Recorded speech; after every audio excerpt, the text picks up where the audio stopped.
animals in the ocean are not just set out to hearing things that are generated. A lot of animals in the ocean also make sounds.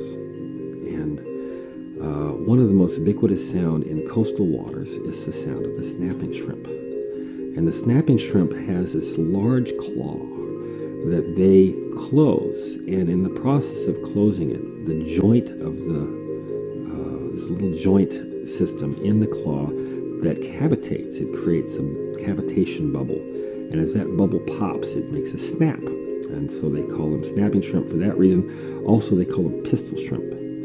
Now, that sound is so loud that in close proximity, it's as loud as the muzzle bang of a 30 caliber rifle, and that noise stuns the prey of the snapping shrimp. So they're stunned by acoustics, and then they hang out there while they get eaten and they're stunned.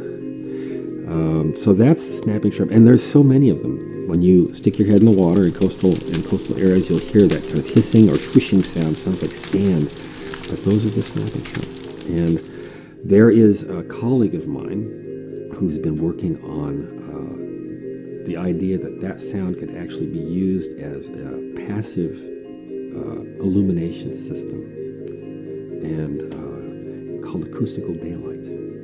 So much like light energy illuminates our surroundings by bouncing off of things when we collect that energy through our eyes, the sound noise would in fact be bouncing off the surroundings of animals and being perceived by them, and so they would sense as a passive sonar, a passive biosonar system.